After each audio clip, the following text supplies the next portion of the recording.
Cette actualité vous est présentée en collaboration avec Cryptost Academy. Ayez un temps d'avance sur le marché crypto en rejoignant notre communauté premium.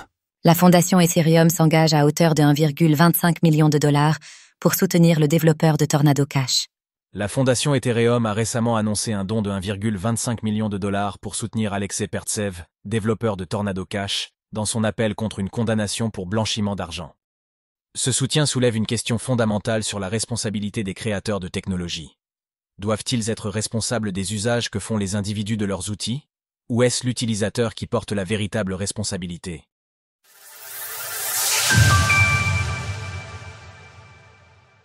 La protection de la vie privée est normale, et écrire du code n'est pas un crime.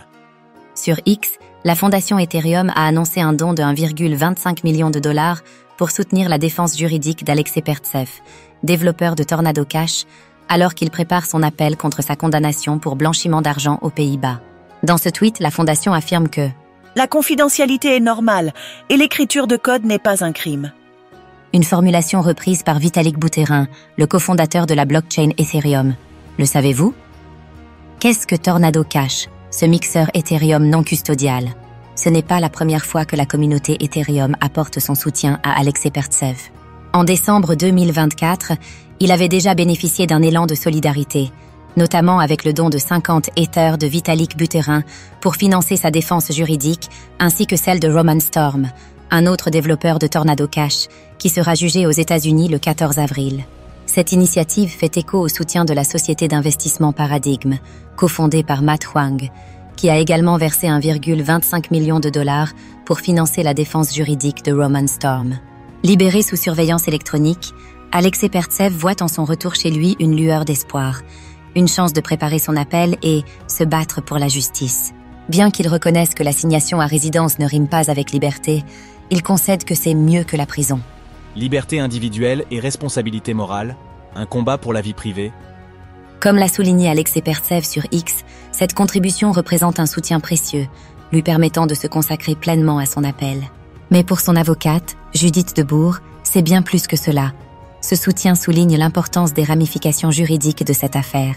Il ne s'agit pas seulement de mon client, mais des droits des contributeurs de logiciels libres et de la garantie que les technologies de préservation de la vie privée ne sont pas injustement criminalisées. Cet appel offre une deuxième chance de renverser le précédent créé par le tribunal en première instance. Judith Debourg, avocate de Alexei Pertsev dans l'affaire Tornado Cash devant la Cour d'appel des Pays-Bas.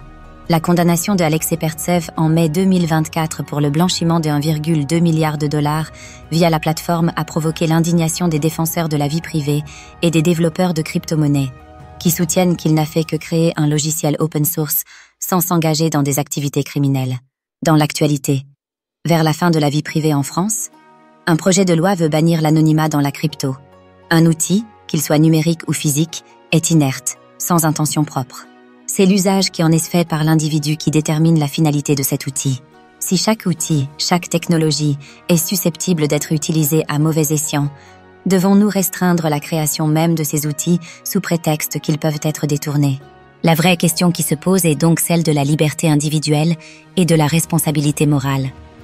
Doit-on punir l'outil ou punir l'individu qui choisit d'en faire un mauvais usage?